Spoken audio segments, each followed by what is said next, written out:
Hi, thank you for joining us today on our podcast. So, Daniel and I have been talking, we're doing this show on the fly because we've been talking about clients that just don't get all in. They don't do the things. Like they come to us because something's going on, and then they just don't do it, and they have a serious condition. Um and we just can't figure out why. Like for me, I guess it all goes back to your why. For me, I was diagnosed with an autoimmune disease, and I was told there's nothing I can do about it, and that I would be taking medicine for the rest of my life. I needed surgery or radiation, and then I would be in medicine the rest of my life, or I'd be on medicine the rest of my life if I don't, but then I'm in even worse health, blah, blah, blah. And so for me, I immediately said, "You're wrong." And so maybe that's it. It's I my goal was to prove my doctor's wrong. Good And so goal. maybe that's it. I knew, and unfortunately I am still on medicine. I did end up, after a 7-year battle, having radiation. I regret it ever since. I was conned into it at the end. My doctor even retired the month after I had it done. She told me that you have to do this or you will die. And at the time, I had lost so much weight, it didn't matter what I did. I was going to McDonald's. I was going to McDonald's, getting um, lattes, shakes, supersized, whatever, the largest shake I could get every single day. Those high sugar coffee blended drinks every single day, just trying to put weight on. And I just kept losing weight. And she told me I was going to die. And so that's why I did it. And then she retired. I went to a new doctor who said, "Why didn't you come to me sooner?" A little bit of a punch in the gut, because that's what I wanted to do too, after 7 years of fighting with my doctors. But now we both have clients who, or maybe they're potential clients. It might not even be current clients. Sometimes they're clients that we are working with. Sometimes it's clients that contact us because they have something serious going on, and then they just can't commit. And it's, why can they not commit? We have clients who come to us with serious health conditions, and they say, "I want to work with you because I don't want to go on medication, or I'm tired of taking all these medications, or I'm tired of feeling sick. Is there something I can do?" And we go, "Yes, there is, and we go over, different things that can help improve, to help. And now, I'm not saying that everyone can go off. I mean, obviously, I'm still in my own little struggle, after radiation. How do you undo radiation? I'm finding a way. I'm proving doctors wrong that I can undo that. But how can other people do it, and why don't they commit? Anyway, Daniel, what are your thoughts on this? Well, I have several. I think that first off, it may be the person's belief system. They may not believe what I'm telling them because nobody else is telling them what I'm telling them. I say, look, man, they may say you have an incurable disease, but I'm telling you that if you do the right things, that your body may be able to cure this incurable disease. And a lot of people look at me like I'm crazy because they don't believe that, right? Right. But it's true. The body is amazing. Okay. That's true. Number two is I think that some people are not very happy in their life, and the illness may be making them more depressed and unhappy. And if you're depressed and unhappy, it kills your motivation, you know? Absolutely. Well, And if, especially if you doubt it. yeah, yeah. Um, and I think that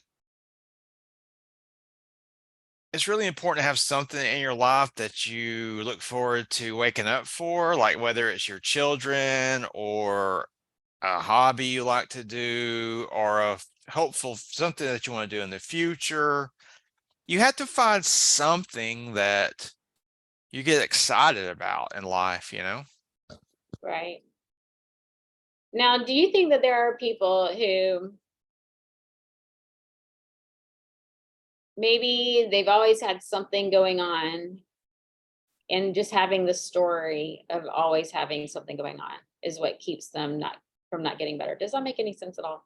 It Like, does. maybe I don't have something else to talk about, so I'll talk about my illness. And if I got better, then I wouldn't be able to talk about my illness. That is a very good theory. I believe there are people that I've read something that there are people who identify with their illness. They become that person with, hey, that's Jerry with I don't know, the autoimmune disease, or Jerry the diabetic. And that's their identity now, and they're okay with it because it gets some attention from people that they probably wouldn't get the attention if they didn't have this label. So yeah, I've heard of that. Yeah, yeah. So what do we do when we have some, I mean, there's really nothing we can do. You know, if you have someone who comes to you, I'm trying to think of an illness, a heart condition. Maybe somebody comes to you with high blood pressure, high cholesterol, and they know, you know, they don't want, the doctor said you're going to have to go on these medications. They don't want to go on the medications. They have blood work coming up in a couple of months. And you talk to them and you say, you know, we need to talk about, you know, food and exercise, sleep, um, rest, and all of those things. You don't want to overwhelm them, of course. Sometimes when we say all the things, then that can be overwhelming as well. But you talk about how these different things can help, and then you say something like, you need to stop eating fried foods, or you've got to quit the sweet tea, or you've got to quit the coffee, or um, you've got to quit the nightly steak dinner or the morning fried eggs. And then they say, I can't do it, and they're out. Yeah. And it's like, why is that more important than going off the medication? Well, I think it goes back to what I was saying, that these people don't have anything else in their life that they get pleasure from. Mhm. So they get pleasure from those foods, comfort foods. I've known people like this, like they live for rich food. And it's Yeah. kind of sad Yeah. because there's nothing else in their life. You know, it's tasty and all, but these people, if you really dig deeper, they're usually depressed. I had a guy, he was overweight. And he finally told me, look, man, this is all I have. So I'm a fat guy. I don't have anything else in my life that gives me pleasure but this food. And so that's why and so it's a very stiff obstacle to overcome when you're in that position. Yeah. You're right. Yeah. So then what, I mean, was he able to make any changes? Can he make all the other changes and not the food? Well, you know, he finally changed his diet. He did lose some weight, but as the years went on, he went back to his old habits. He's not as big as he was, but he's pretty big again. Yeah. And at this point, like, it seems like the point of no return for him because he really likes food, and I do too, but I eat we learned how to make the healthy food taste good. So Right. And yeah, that's my thing. I am all about the food. I love yeah. food. I've always loved food. I went to culinary art school. And so I know that I mean, we make the food taste good and exciting and interesting and get all the health benefits too. And so it's so disappointing when someone, I don't know what it is. I don't know if they think they can't make the change, or they think it would be too difficult, or they think the food's not going to taste good and not give them pleasure. Yeah, I don't know. Yeah. Well, another problem, Jennifer, and I know you know about it, is you get a client and they decide to start making these healthy changes, but some of them may have some friends and some family members. They're like, what are you doing? Why are you doing that? Why don't you eat my brisket anymore? Life Yeah. is too short. Well, I mean, what are you doing? You know? And that is peer pressure. Oh my God, peer pressure is so powerful for most people. Oh, Yes. Yes. And so you think about it. So if you know someone's an alcoholic, they quit drinking, maybe they haven't even quit drinking, but they want to quit drinking, and you go to a party, you don't offer them something to drink. You don't tell them we're going to go out to a bar or whatever. But you have someone who's, maybe they're not even overweight, someone who's just trying to eat healthier. All they're doing is trying to eat healthier. you offer them the birthday cake and you say, oh, it's just this one time. It's Yeah, just one cheat meal. Yeah. So, why do we push the food? I I mean, don't. those foods they are harmful in a different way than the alcohol, but they still cause major damage to the body, especially a piece of cake with sugar and gluten and harmful fats. We make cakes. I make cake, but I make it in a totally different way. But a birthday cake going out somewhere with icing and all of that, I mean, that is just inflammation. That's just inflammation. And so while it is different inflammation than alcohol, it's the same thing. Or the same thing with chips, giving somebody a bag of chips. There's nothing healthy about a bag of chips, even if you have the fancy blue corn chips. If they've been fried in corn oil, that's hazardous to your health. That is danger. Yeah. If you really Yeah. care about the person, you wouldn't be, if you would embrace their healthy lifestyle. In fact, even better, you could embrace it with them. But this is just this, but this is reality of making changes. I don't understand it. Like, I'm a coach. Me and Jennifer, I've been coaches for a long time. And I still don't understand why people try to sabotage each other when they're trying to make healthy changes. I don't understand it. Like, it's some kind of psychological problem, you know? Yeah, exactly. I like that you said that, sabotage themselves, because I Yeah. see it over and over and over again. And I'll have clients that will, they commit to making this change, and it'll be a small change, but then something happens and they just go all in, and once they're all in, then they're just all in and they give up. And it's so hard to get them back on track. But then once they do the one thing, then they contact me and say they want me to tell them that it's okay. It's okay that you did it. It's just this once, which is true if it is Yeah. just this once. It's okay if your body is not constantly inflamed. It's okay if your body is not constantly under toxins and under stress. There's a point, like, you get to a point where you are healthy and strong and you can tolerate all of these different things.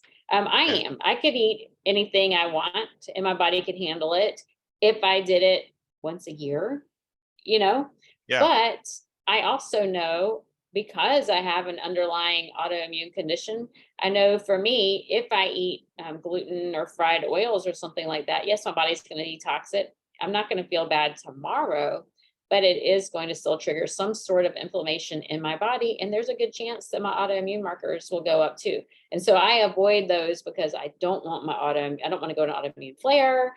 I don't want to feel like that. I don't want my numbers to go back up. And my ultimate goal is to regrow organ that was radiated, which may Yeah. be impossible, but that's I my don't think. goal. I think another thing is now this. I also think people who fail to um, adhere to a healing program is, and you heard this before, but it might sound, but it's true. It's true. Like self-love, self-care. Like, a lot of people don't love themselves for whatever reason. That's true. You have to really care about yourself and love yourself to do these to do these lifestyles to heal yourself, because natural healing is self-love. It's all about, you have to love yourself before you would do this. Yes. So I Right. know it's hard sometimes. Everybody's got bad days, but Right. you need to ask yourself, do you think that you're worth it? Do you think you're worth healing yourself? I mean, do you, I mean, I can tell you're worth it, whether you think it or not. We're all special because, we're made by God. I truly believe that. You are worth it. You just have to figure it out for yourself. Right.